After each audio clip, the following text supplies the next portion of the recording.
pipe is done. You might be asking how I always get into this situation.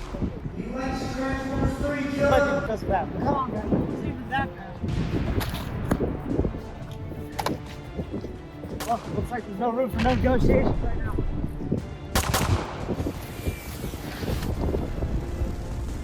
I've waited to create this video for several years. My friends and I have been watching and re-evaluating the entire Michael Bay Transformers saga. We've watched the nostalgic brain rot of the first and the misery of the second. It may seem that these are just totally nonsensical, ear-raping, metal-exploding, aneurysm-inducing action blockbusters, which they totally are. But there has to be some method, some secret sauce for them, because numbers do not lie. The first and second Transformers movies made huge money at the box office, with the second making more than the first. Clearly, nobody cared about what the critics had to whine about. So when the inevitable trilogy capper released, Transformers had reached an all-time peak. I'm going to sound extremely biased in this video, but I just can't help it. I love Transformers Dark of the Moon. Not in a joking way, not for the bit, I genuinely think this movie is amazing. I have an Optimus Prime figure from this movie that sits atop my desk. This soulless hack-up does not have the sauce. Dark of the Moon? Oh, this is saucy. Like finger-licking saucy. Usually most people shrug TF3 off as just another Shia LaBeouf screamfest. Dark of the Moon is violent, brutal, absurd, and dark, and some people just don't mesh with that. But at the same time, it's violent, brutal, absurd, and dark. This movie fascinates me on so many levels. The practical filmmaking, the action, CGI and stunts, and even the goddamn story. Everything is cranked up to the max for the supposed final film, and I can't wait to show it all to you. This movie wasn't just a 2011 summer blockbuster. No, it was the 2011 summer blockbuster. This stupid robot disaster movie made more money than Mission Impossible 4, Twilight, and my beloved Pirates of the Caribbean 4. This movie broke $1 billion and is the most successful movie in the Transformers saga, and was only beaten by Harry Potter 8 by a little in 2011. I'm telling you, I'm not crazy. There has to be some formula to its success. If Steven Spielberg, James Cameron, freaking Chris Nolan respect Bay's work on Transformers, there's got to be something. No, I think what separates Dark of the Moon from all those other action movies, as well as the rest of the Transformers saga, is that it perfectly encapsulates what the perfect action blockbuster is. I can't be crazy, right? I occasionally lurk in comment sections where people do genuinely express how this is their favorite one other than the first one. Something is here. I can feel it. I will fight for it. But that's enough yapping. Here, I'll show you what got everyone so pissed off.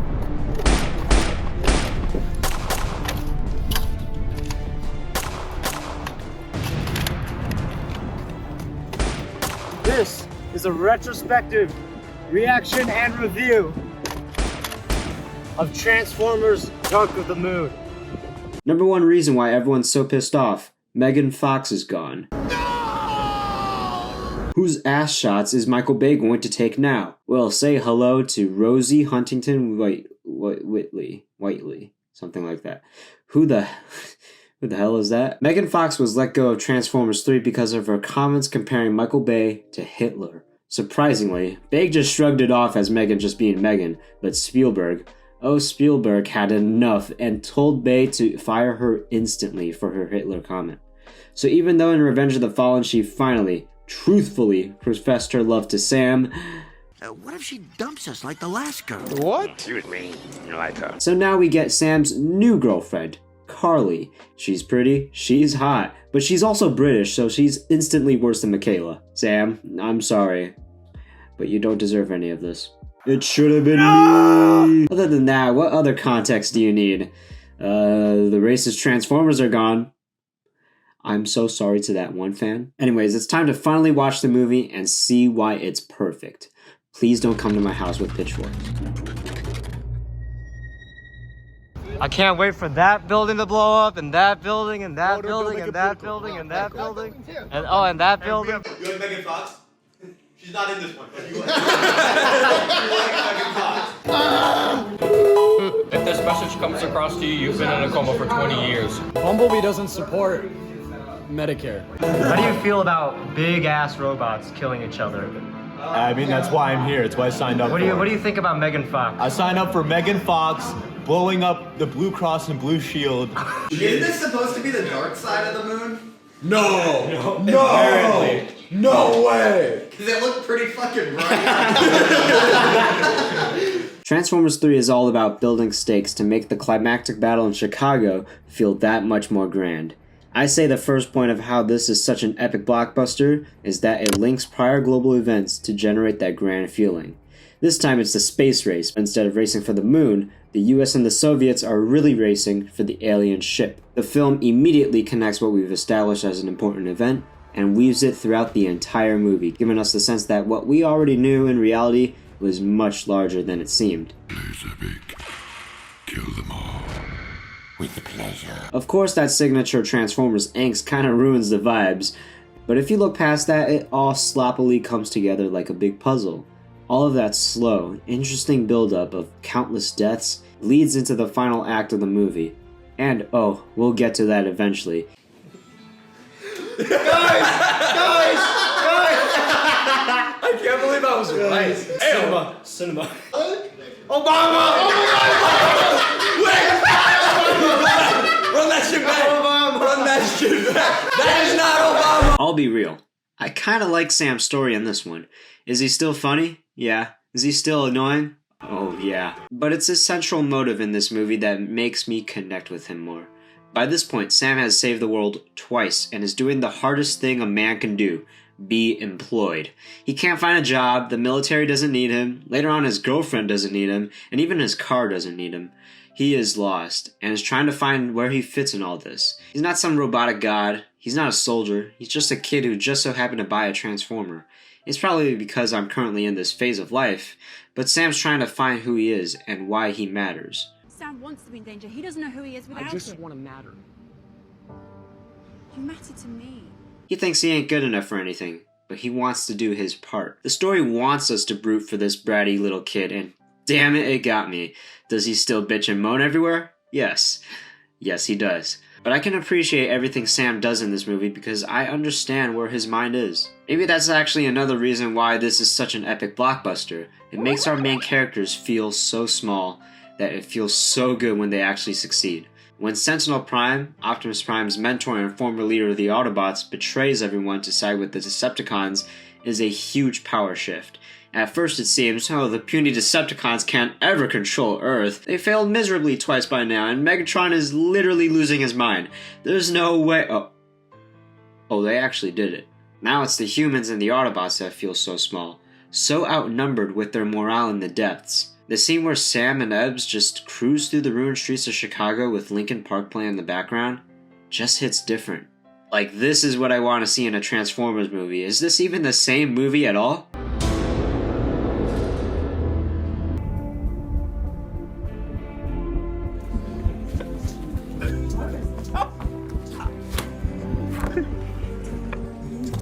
We're gonna do whatever we can. Make it like it was. You will always be my friend. Sam, I gotta be going on.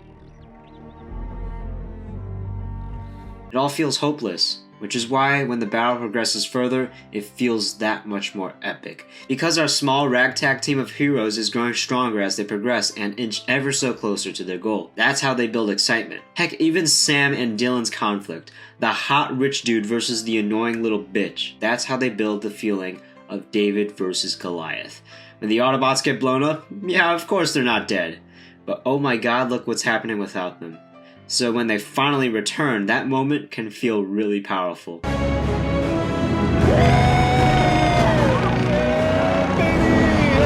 And on top of that, I'll just quickly go over the tone of this film. It's your usual Michael Bay aneurysm fest, but when it gets to the better part of the movie, damn, this movie is dark, brutal, and violent. Replace all the robots and humans, this would be rated R. They just tore every limb out of his body. He exploded.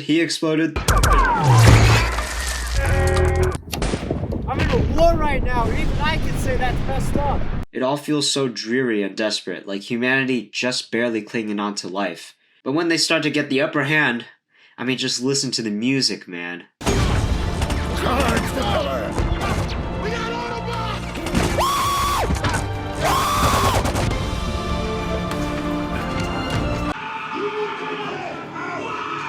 He is losing his mind. In your book, it says you were peed on by a Transformer. Is this true? I am no longer your teacher, Optimus. You are mine. That's so real, though. Damn, this Sentinel guy's smart. Yeah, I love this guy. I know. I bet he's the nicest. I hope he makes it to the next movie. A deal had to be made with Megatron. Oh!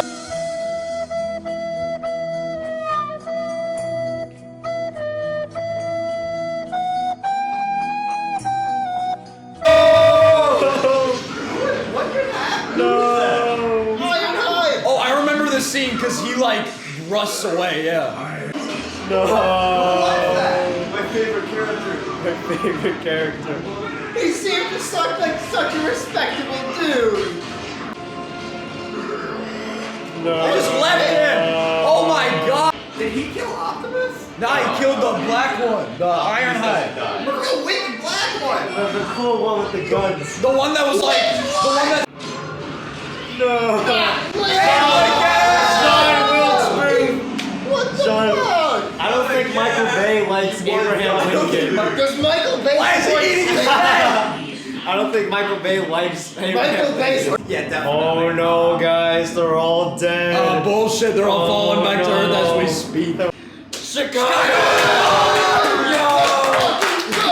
So Sentinel and Megatron do evil things and commit mass genocide in the grand old city of Chicago. And yeah, I mean mass genocide. I love that this one is set in Chicago because, not to dox myself, but I live here. You know, this wasn't actually a set at all because it was just another Tuesday in Chirac. Oh yeah, I love Chicago. I actually hate that I was very much alive and conscious with a semi-functioning brain when this was all filmed. Okay, to be fair, I was 4 at that point, but still. So that perfectly transitions into my third talking point, the money shots. The practical filmmaking in Dark of the Moon is super impressive. It puts so many modern productions to shame. You will see nothing like this today. Say what you will about Bay, but he knows how to get what he wants. Those explosions, those cars, those towers, yeah, they're all Chicago deep dish and real. The skydiving? Yeah, that's all Chicago Air Jordan real. The falling building? That's Chicago housing real. Even the damn military bases and space station is real. I promise you, Buzz Aldrin is real. The skydiving was only put in because Bay was watching TV and boom, he saw skydiving and thought it was cool. The only reason Sam and the gang need a clear shot at the pillar is to get that falling building scene.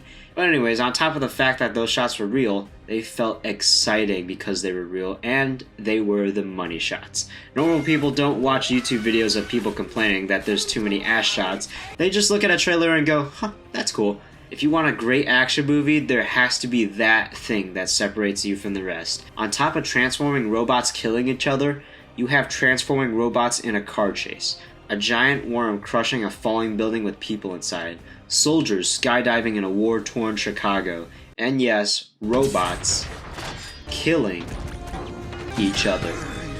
Where else do you get all these things in one package? Where else can you find multiple breathtaking set pieces with the addition of transforming alien robots? Oh yeah, this movie's got you covered. Another thing that this movie does fantastically is raising the stakes. In my opinion, I think The Dark Knight does an amazing job when it comes to raising the stakes in this story. But here, I think Dark of the Moon does that great with its action.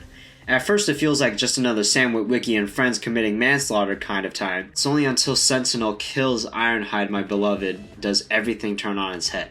Because he mercilessly killed one of the most prominent Autobots in this series, and knowing it's the final movie in the trilogy, you might start to fear who's gonna die next. If he's so headstrong with his ideology, if he's so determined to save the Cybertronian race, then you know when he's fighting all the Autobots at once, he's going to go all the way.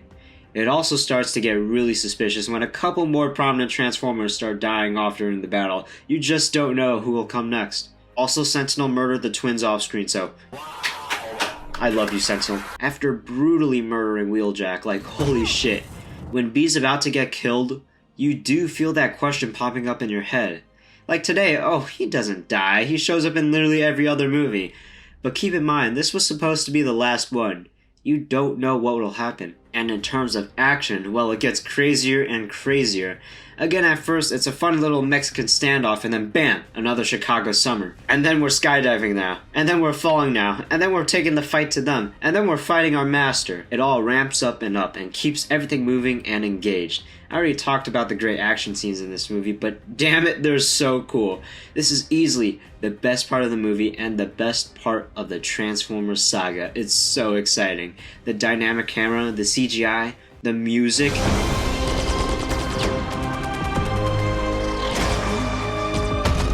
Thank God most of the music isn't copyrighted because it's so good. It's easily the best in the saga. Linkin Park's Iridescent perfectly captures the feeling of this film. You're doing that? I took a shot. For our resources to rebuild their planet. Yes, really one resource in They particular. can't rebuild their planet. One unique to our planet. Humans. Water. Slave labor. Wait, is it really? Slave labor? But they're like tiny. Slave labor! That's why he hates Abraham Lincoln. That's why he hates Abraham Lincoln! That's why. Oh, that's why he shot him. Holy shit. So it wasn't because of the throw. Hey! There. Hey! I live here. I was just there! Wow, that was right over there. It is really weird recognizing so many of these buildings. That building. Oh, shit. Hey, I like that store! What the fuck? Yo, guys, isn't that what we are? This is a normal day in Chicago. Still better than Oh my Detroit. god! The CTA! Wait, this got dark? That's really bad. Guys, where were you when this was happening? Stuck in traffic. Eating crayons. Dude, I thought you were gonna use them as slaves. Exactly. What about your slave force? You need them alive. I'm behind. Yeah. What are they doing? Are they working? Are they working? Are they The filing stock market's not closed yet, bitch. Are they filing taxes? for Chicago might be Megatron? only That's a cool ass shot though. Oh! I think he said the N-word. What? No, I swear to God. I heard it. Nah, rewind. What the Rewind. fuck? I swear to God, I heard that Transformer say the N-word. Oh, that CGI. That CGI was so bad.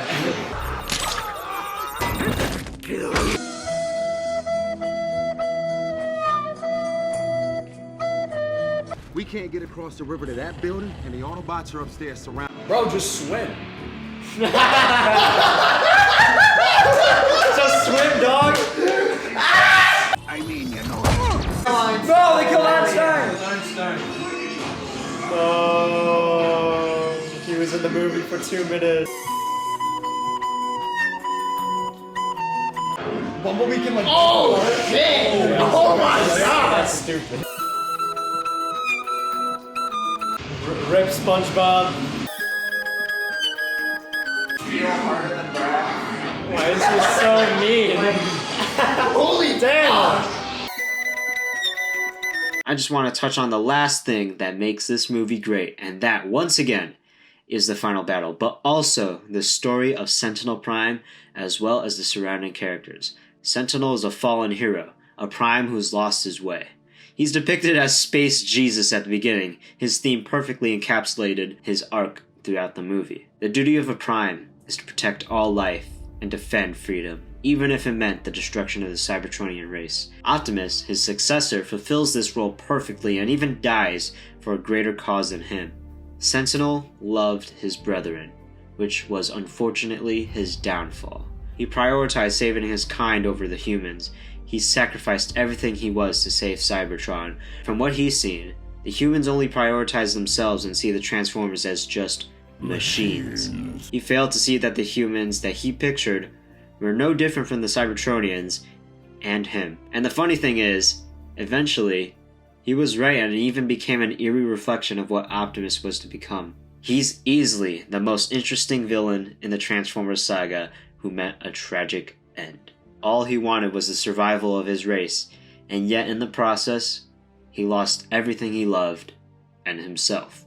How about Sam's character arc? From TF1, he was this whiny kid that was afraid to join the Transformer cause, but then evolved into the only man brave enough to go into a Decepticon war zone to fight for what he loved.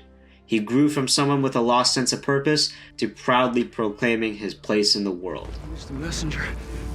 This all seems like surface level writing, but it's just enough to elevate this over the others. And yes, Sam does have a higher kill count than Starscream. And the final battle itself. The quote-unquote final battle for Earth. The feels, man, the feels. The camera work, and the sets, and the music all elevate the battle to feel that climactic. It all feels like that final stand. Every single person and robot in the battle gives it their all, and only one will come out victorious. Starscream meets a pitiful end attempting to flee, but it's futile as his life literally ticks away in his ear. Wheeljack is mercilessly executed. Barricade, Soundwave, and Shockwave meet their deserved deaths, and even Brains and Wheelie, the two mini-Transformers, actually save all the Autobots, but without punishment. Wink wink. Also, it's been probably centuries since the Transformers have seen their home, and now it's here, right at Earth. The Decepticons and Sentinel Prime are fighting to rebuild their home and use the humans as their slaves, while the Autobots, they're fighting for Earth. They very much know that if they succeed, their chances of rebuilding their home will be forever lost. Wink wink. This single take showcasing Prime's rage is the absolute peak of the saga. It's so awesome. People say he became full psycho in this movie, which is true, but think about it. My man has been in this war for centuries. His home devastated, his own brother betrayed him. He killed his own brother, who then came back to life and returned the favor. He's lost so many of his friends at this point, and now even his master has left him for the other side and killing one of his closest friends in the process. My man has had enough and is done showing mercy because, oh my god, he shows none. Who wouldn't be pissed off? Yeah, if he was a better written character, he would have never broke his supposed code. Freedom is the right of all, blah blah blah. You just tore this mofo's ribs and eye out. Shut your bitch ass up. Go